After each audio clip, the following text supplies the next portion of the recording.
Let's have a chat to the latest West Coast Eagles Burry, and his name is Xavier Ellis, ex-Hawthorn. G'day, Xavier. G'day, guys. How you going? Welcome to the Eagles, firstly. No, thank you very much. Can't wait to get over there. Yeah, well, this decision came, a couple of months ago? I think you decided to sit down and map out your future. Yeah, I sat with Chris Fabian, the footy manager at Hawthorn, and it was an open and honest conversation, and I sort of said that I'd probably be looking for a fresh start. I spent 2 years sort of in rehab, which for people that spend enough time in rehab, it's a pretty dark joint. So I was looking forward to sort of reigniting my football a little bit, and I thought interstate would be the best option, and Perth seemed like a fantastic choice. Can't do that without a sound body, and we've had a few SMSs and emails since last night speaking to the list manager, Craig Vozzo, with Brad and I here on Sports Today. How is the body? Yeah, mate, the body's really good. I sort of made a decision towards the end of this season that it probably wasn't right to get back and play in an AFL Grand Final. I got subbed off the year before, which was highly embarrassing, and sort of you feel like you've let the team down a little bit with an injury. So decided to pull the pin pretty early in the season, sort of around 16 or 17 or something. So the body's now had plenty of time to recover, and hopefully with some assistance from the West Coast medical staff, it'll be a smooth transition into playing good football over in the West, hopefully. Was it a calf problem, Xavier, or?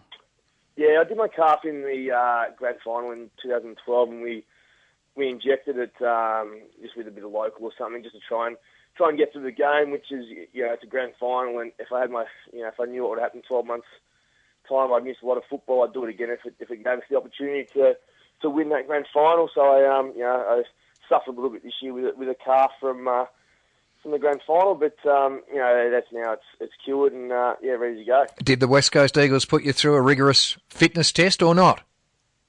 Well, it helped a little bit with Adam Simpson being appointed as coach. So I've been with him for 4 years when he was at Hawthorn. So he well and truly knew my body. He was my mentor actually at Hawthorn. So they put me through obvious tests, but he sort of knew exactly what was going on and stuff through the time at Hawthorn. Your best footy, I believe, has been sort of through the midfield and occasionally off that half-back flank when required. So is that sort of what Adam's looking for the role for you to play?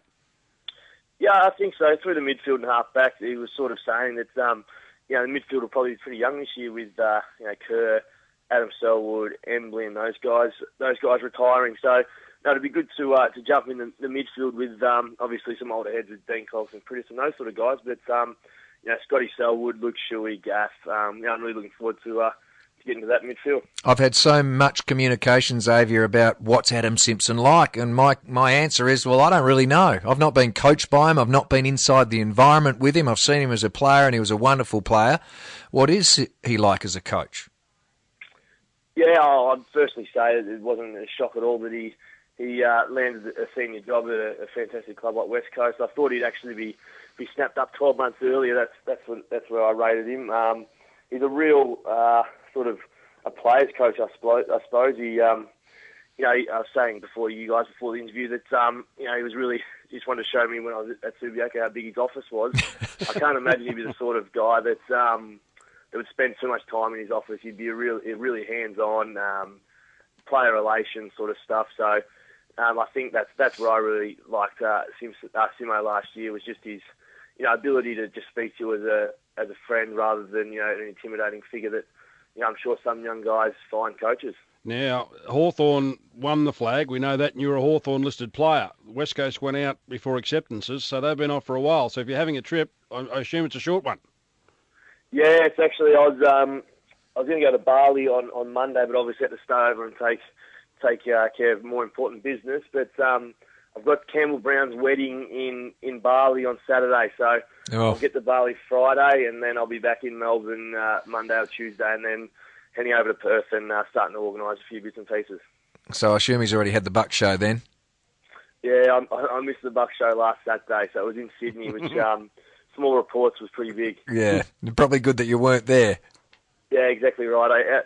out of contract and trying to get a deal. I don't think I need to be on a Bucks party in Sydney. Why? No truth in the room that Prince Harry showed up, was it? When it came to sort of uprooting and moving, do you bring others with you, or you're on your own? What's your personal situation, if you don't mind me asking?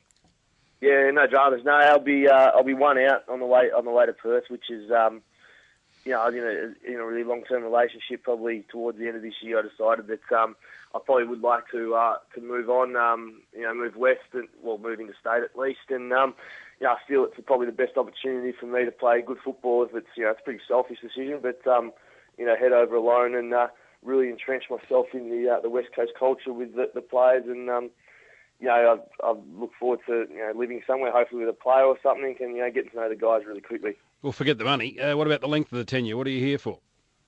Well, I'm only coming over on a 12-month. I spoke with Adam Simpson, and I thought after 2 years of rehab, if something did go amiss, which I highly doubt it will, I don't want to keep playing football. It's 3 years in rehab's not a very good thing to be going through. So I sort of agreed that 12 months, and then with some very achievable triggers, I suppose you'd say. And then once I achieve those triggers next year, things will look after themselves. Well, that's good, isn't it? I mean, the incentive's there. You do well. Everything works out well. Both situations for you and the club. It's a win-win. Yeah, absolutely. I was very pleased just to sign that. It's one of those things where I suppose people bicker over years or whatnot, and I was just really keen to get over, prove myself a bit, and hopefully sign a longer-term contract after a certain amount of games. So you're looking at 9 months, and Buddy's looking at 9 years. Yeah, I told Buddy that was why I hadn't signed within the first week of free agency. We're just going through the 8th and 9th year of my contract. Did the Hawks want you out? Was there any chance of staying or not? No, I spoke to, as I said, my conversation with Chris Fagan, he asked me what I wanted to do. I sort of, said with a little bit of confidence what I wanted to do, and I asked him what he'd recommend, and credit to Chris Fagan, he said, he gave me advice as if it was a parent rather than a footy manager, and he thinks I'll do really well with a fresh start, and I sort of said, yeah, that's what I want to do. I want to get a fresh start. So we agreed a little while ago that I'd probably be moving on, all on very good terms. Pretty good draft that one you came through, because I think Josh Kennedy was taken at 4 by Carlton, wasn't he? Yes, he was, absolutely. So now you're teammates. Yeah, it's funny how the world spins. I remember meeting Josh when he was over here in his first couple of years at Carlton. So look forward to spending some more time with him. Well, good on you, Xavier. We really appreciate your time. We certainly appreciate your candidness as well, and I'm sure we're going to get good response from our West Coast Eagles listeners in just a tick. No worries, guys. Thanks for that. Xavier Ellis. There you go, folks. You've heard from the man himself. Give us a call. Let us know what you think. 922 118 882. A call. Let us know what you think.